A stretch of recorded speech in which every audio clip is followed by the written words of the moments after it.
लीजिए भैया, आपका दोस्त वापस आ चुका है और अब मैं आप लोगों को नीट जो आने वाला है ना, हाँ हाँ हाँ, री नीट जो आने वाला है उसके लिए मैं छोटी छोटी वीडियो जिसमें सारे चैप्टर जो हैं एनसीईआरटी के सब कवर कर दूंगा भाई। आइए शुरू करते हैं। सबसे पहले केमिकल इक्विलिब्रियम चैप्टर। अब देखो बच्चों, यहाँ पर समझा देता हूँ कि टाइप ऑफ रिएक्शंस जो होती है केमिकल रिएक्शन स्पेसिफिकली दो तरीके से डिफाइन की जाती हैं फिजिकल स्टेट के बिहाफ पे, यानी कि होमोजीनियस रिएक्शन हो सकती है जिसके अंदर सारे के सारे आदमी सेम फेज में हैं, जैसे यहाँ पर अलग अलग फेज में है तो इस प्रकार की रिएक्शन को हेट्रोजीनियस रिएक्शन कह दूंगा। फिर डायरेक्शन के हिसाब से आती है, उसे मैं रिवर्सिबल रिएक्शन कह दूंगा जिसको ऐसे आप दिखाते हैं। और दूसरी हो जाएगी जिसमें हम सिंगल इस प्रकार का एरो दिखाते हैं। बात समझ में आ गई? देखो कितनी सिंपल सी बात है, मैंने क्लासिफाई कर दिया। अब मैं बड़ी जल्दी जल्दी चलूंगा ताकि आप लोगों को ये चीजें एकदम से छोटे से थोड़े से समय में सारी की सारी चीजें क्लियर हो जाएं। रिवर्सिबल रिएक्शन होती क्या है इस चैप्टर के अंदर अपन पढ़ने वाले हैं, क्या सिर्फ और सिर्फ रिवर्सिबल रिएक्शन। तो भैया इधर उधर की बातें करने से अच्छा है री नीट पर ध्यान दें और जो काम की चीजें वही पढ़ेंगे। केमिकल रिएक्शन जो होती हैं जो कि बैक टू प्रोडक्ट्स जा सकती हैं, बैक टू रिएक्टेंट जा सकती हैं, रिएक्टेंट से प्रोडक्ट, प्रोडक्ट से रिएक्टेंट जा सकती हैं।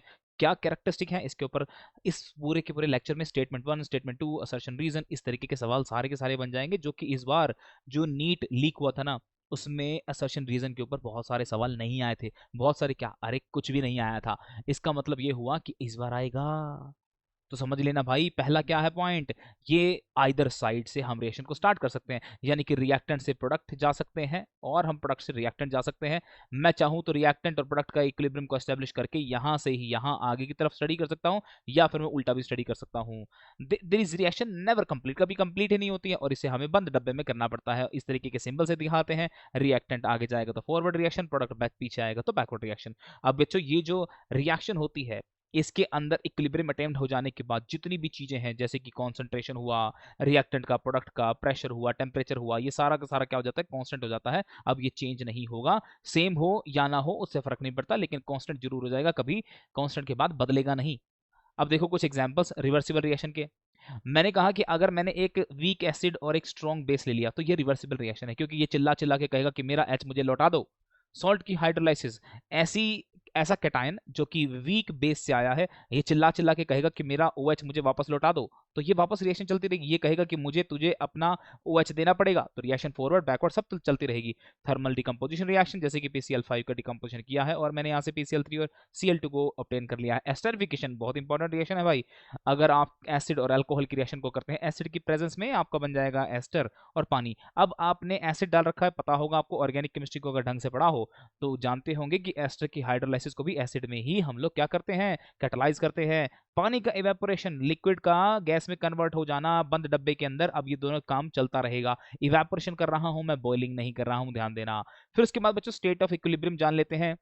जैसे कि मैंने कहा कि जितनी भी मेजरेबल चीजें होती है, जैसे प्रेशर हुआ, टेम्परेचर हुआ, कंपोजिशन, कॉन्सेंट्रेशन, ये सब के सब क्या हो जाती है, कांस्टेंट हो जाती है, ये चेंज नहीं होती हैं। अब करना क्या चाहती है रिएक्शन, क्या करना चाहती है इक्विलिब्रियम स्टेट पे, यहां से सवाल बनाया जा सकता है। मॉलिक्यूल होते हैं मिनिमम एनर्जी अटेंड करना चाहते हैं और एंट्रोपी अपनी मैक्सिमाइज करना चाहते हैं। दो तरीके के इक्विलिब्रिया होता है, एक होता है फिजिकल इक्विलिब्रिया जिसमें आपने स्टेट को चेंज किया, आपने सॉलिड से एक्वस बना लिया। दूसरा होगा केमिकल इक्विलिब्रियम जिसके अंदर आपने इन लोगों की शक्लें ही बदल दी है। फिर देखते हैं chemical equilibrium analogous to physical states, chemical reactions also attain a state of equilibrium. जैसे पानी का गैस में कन्वर्ट हो जाना, वैसे ही केमिकल रिएक्शंस के अंदर भी इक्विलिब्रियम अटेन हो जाता है। जैसे कि मैंने आपसे कहा reaction can be occur from both the sides, यानी कि रिएक्शन फॉरवर्ड और बैकवर्ड दोनों डायरेक्शन में जाती है। लेकिन होता क्या है ना, rate of forward direction rate of backward reaction के बराबर हो जाता है। ये चीजें बराबर हो ना हो दोस्तों, वापस से सुन लेना, ये चीजें कैसी हो जानी चाहिए, कांस्टेंट हो जानी चाहिए। जबकि ये रेट जो है, रेट फॉर फॉरवर्ड बराबर हो जाना चाहिए रेट फॉर बैकवर्ड, तब जाकर के इक्विलिब्रियम आता है। बात समझ गए ना? This is the stage of chemical equilibrium. This equilibrium consists of a forward reaction in which the reactants give product and reverse reaction जिसके अंदर प्रोडक्ट हमेशा हमें ओरिजिनल रिएक्शन वापस दे देते हैं। यहां से सवाल पक्का पक्का बनेगा, देख लेना तुम लोग। It is attend in a reversible chemical reaction only, डब्बा बंद, all the measurable property constant, equilibrium dynamic, chemical equilibrium can be achieved from either side. Equilibrium is not affected by the presence of catalyst. Catalyst क्या करेगा, सिर्फ और सिर्फ chemical equilibrium को जल्दी लाने के लिए हमारे लिए काम करेगा।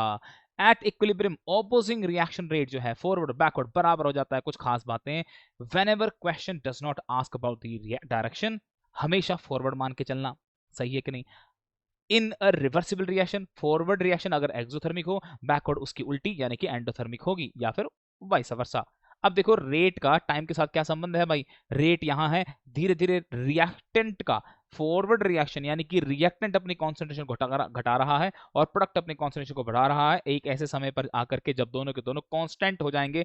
इस ग्राफ में ये लोग रेट की बात कर रहे हैं, rate forward and backward same हो गया। अगर ये कॉन्सेंट्रेशन होता तब भी ये ग्राफ सही माना जाता, क्योंकि मैंने कहा कि कॉन्सेंट्रेशन का बराबर हो जाना या फिर कॉन्सेंट्रेशन का कांस्टेंट हो जाना, दोनों में से ज्यादा इंपॉर्टेंट क्या है, कांस्टेंट हो जाना। बराबर भी हो सकते हैं। अगर एक रिएक्शन है ए बी सी डी बनाता है तो initially rate of forward reaction जो होगा धीरे धीरे धीरे धीरे धीरे धीरे कम होगा, बैकवर्ड रिएक्शन का धीरे धीरे धीरे धीरे बढ़ेगा और एक ऐसा समय आएगा जिस पे दोनों बराबर हो जाते हैं। अच्छा जी, लॉ ऑफ मास एक्शन क्या है, ये क्या है, लोमा है, लोमा लोमा, मैं आ गया मां, मैं आ गया मां।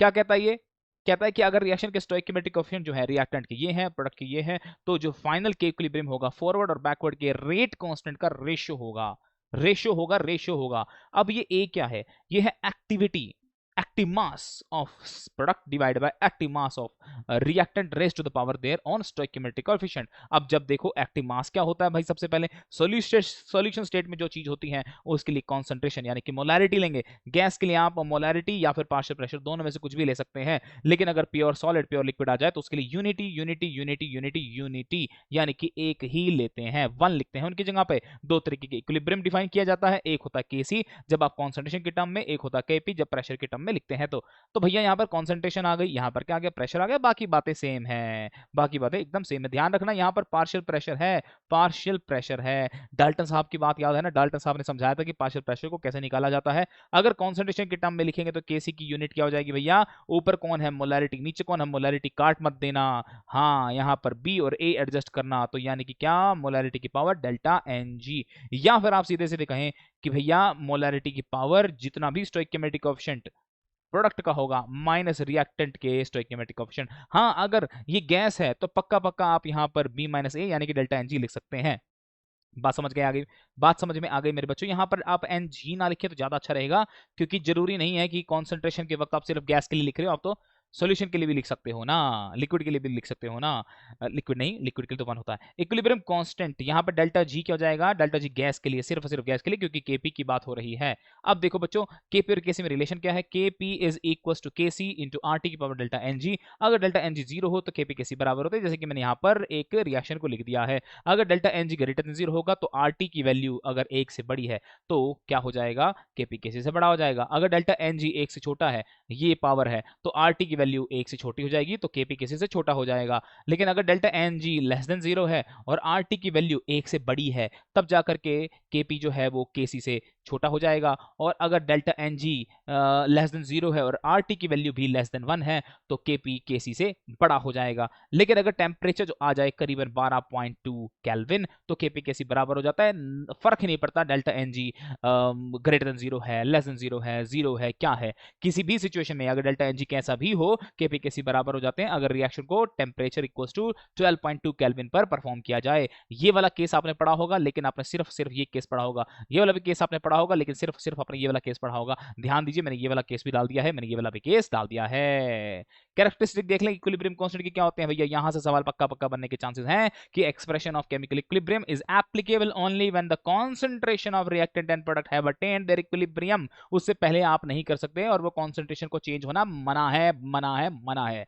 वैल्यू ऑफ इक्विलिब्रियम, बहुत बढ़िया सवाल। Value of equilibrium constant is independent of initial concentration of reactant and product. सिर्फ और सिर्फ वो इक्विलिब्रियम कांस्टेंट पर ही डिपेंड करती है, इनिशियल पर डिपेंड नहीं करती। Equilibrium constant has one unique value for a particular reaction represented by a balanced chemical reaction at a temperature, at a given temperature. अगर आपने स्टोइकियोमेट्रिक कोएफिशिएंट को बदला, आपका के इक्विलिब्रियम बदल जाएगा। उसी को ही मैं कुछ आगे आपको मैथमेटिकल इक्वेशन से दिखाऊंगा, मैथमेटिकल एक्सप्रेशन से दिखाऊंगा। कैरेक्टरिस्टिक्स क्या है भैया इक्विलिब्रियम के, कि भैया value of the chemical equilibrium not affected by catalyst, जो कि मैं आपको बता चुका हूं। अगर आपके पास एक के इक्विलिब्रियम अनअफेक्टेड है KF डिवाइड बाय KB, तो कैटलिस्ट के प्रेजेंस में भी KF डिवाइड बाय KP ही रहेगा। इट्स जस्ट दैट इक्विलिब्रियम जो है थोड़ा जल्दी आ जाता है। अब प्रिडिक्ट कर लेंगे रिएक्शन ऑफ एक्सटेंट क्या रहने वाली। अगर Kc की वैल्यू 10⁻³ यानी कि 1000 से ज्यादा है, इसका मतलब प्रोडक्ट ज्यादा है। अगर 1000 से 1/1000 है या उससे भी छोटी है, तो इसका मतलब रिएक्टेंट हार्डली हुई है, रिएक्शन हार्डली हुई है, रिएक्टेंट के साइड में ही पड़ा हुआ है। और अगर इसके बीच में हो तो इसका मतलब रिएक्शन दोनों तरफ कुदक रही है, दोनों तरफ कुदक रही है। अगर मैं किसी और टाइम पॉइंट पर यही के इक्विलिब्रियम की रेशियो को लिखता हूं तो उसे Q कहा जाएगा, रिएक्शन कोशेंट कहा जाएगा। रिएक्शन कोशेंट को अगर K से कंपेयर किया जाए तो K का बस एक ही जीवन में मकसद है, कहता है कि मुझे K के बराबर होना है। Q का एक ही मकसद है कि मुझे K के बराबर होना है। अगर Q छोटा है तो कहेगा कि मैं फॉरवर्ड डायरेक्शन जाऊंगा, मैं बराबर होना चाहूंगा। अगर Q कहता है मैं बड़ा है तो कहता है मैं बैकवर्ड डायरेक्शन में जाकर के छोटा होना चाहूंगा। अब जब ये दोनों बड़े हैं, दोनों बराबर हैं, तो कहते हैं हम फॉरवर्ड और बैकवर्ड दोनों बराबर जाएंगे, रिएक्शन बंद नहीं होती। ले चैटली प्रिंसिपल क्या कहता है भैया, ये तभी लगाना जब सिस्टम इक्विलिब्रियम में आ चुका है, जैसे कि effect of concentration, total pressure, volume, inert gas, temperature, इन सब की बातें स्टडी करनी है। जहां पर हम कहते हैं कि इक्विलिब्रियम को अगर छेड़ा तो ले चैटली प्रिंसिपल एक्टिवेट हो जाएगा, कहेगा कि अच्छा बेटे ले मैं वापस अपना इक्विलिब्रियम एस्टैब्लिश कर लूंगा। सबसे पहले देखिए, अगर आपने कॉन्सेंट्रेशन ऑफ रिएक्टेंट को बढ़ाया, फॉरवर्ड चली जाएगी रिएक्शन। अगर आपने प्रोडक्ट को बढ़ाया अगर तो बैकवर्ड चली जाएगी। जो चीज आप बढ़ा रहे हो उसे कम करने की कोशिश करेगी रिएक्शन। अगर आपने डिक्रीज कर दी कॉन्सेंट्रेशन को, रिएक्शन कहेगी अच्छा बेटे रिएक्शन रिएक्टेंट की कॉन्सेंट्रेशन को डिक्रीज करता है, मैं उसको बढ़ा देता हूं बैकवर्ड डायरेक्शन में जाकर के। रिएक्शन रिएक्टेंट की कॉन्सेंट्रेशन को घटाया तो वो वापस फॉरवर्ड डायरेक्शन में चली जाएगी। अगर आपने प्रेशर को बढ़ाया तो उससे वॉल्यूम घटती है, वॉल्यूम घटती है तो सिस्टम कहेगा अच्छा बच्चों तूने प्रेशर को बढ़ाया है, मैं प्रेशर को घटाऊंगा। कैसे प्रेशर को घटाया जा सकता है? जो आदमी प्रेशर के लायक है, जो आदमी प्रेशर क्रिएट करते हैं, जो गैसेस होती हैं, उन गैसेस को प्रोड्यूस करना कम कर दो। जिस भी डायरेक्शन में number of moles of gas कम है उस डायरेक्शन में चले जाना। अगर आपने प्रेशर को डिक्रीज किया, जिस डायरेक्शन में number of moles of gas ज्यादा बन रही हैं उस डायरेक्शन में चले जाना। फिर उसके बाद देखते हैं, अगर आपने इनर्ट गैस को डाला, लेकिन अगर आपने कांस्टेंट वॉल्यूम पे डाला तो कोई फर्क नहीं पड़ता है। याद करने का तरीका वी नो, ठीक है। और कांस्टेंट प्रेशर पे डाला तो कांस्टेंट प्रेशर बिल्कुल वैसे ही है जैसे कि ऐसा सोचिए कि आपने एक एडिशनल आदमी डाला, नंबर ऑफ मोल्स बढ़ गए, नंबर ऑफ मोल्स बढ़े तो वॉल्यूम बढ़ानी पड़ेगी क्योंकि प्रेशर सेम रखना है। अगर वॉल्यूम बढ़ी तो सोचिए कि प्रेशर घट गया होगा। अगर प्रेशर घट गया तो मुझे प्रेशर बढ़ाना है। प्रेशर बढ़ाने के लिए मुझे उसी डायरेक्शन में जाना है जहां पर number of moles of gas ज्यादा होती हैं। टेंपरेचर का इफेक्ट, अगर रिएक्शन है बच्चों फॉरवर्ड डायरेक्शन एंडोथर्मिक तो टेंपरेचर बढ़ाने से रिएक्शन फॉरवर्ड डायरेक्शन में जाएगी। अगर एक्सोथर्मिक है तो टेंपरेचर बढ़ाने से रिएक्शन बैकवर्ड डायरेक्शन में जाएगी। इस इक्वेशन का ध्यान रखना। अब देख लेते हैं, अगर मैंने सॉलिड या लिक्विड डाल दिया इक्विलिब्रियम पे तो क्या होगा? अरे भाई जो आदमी इक्विलिब्रियम एक्सप्रेशन में नहीं है उसको डाल करके क्या ही कर लोगे। ऑन एडिशन ऑफ सॉलिड और liquid at equilibrium is not affected। बहुत बहुत धन्यवाद, ऑल द बेस्ट।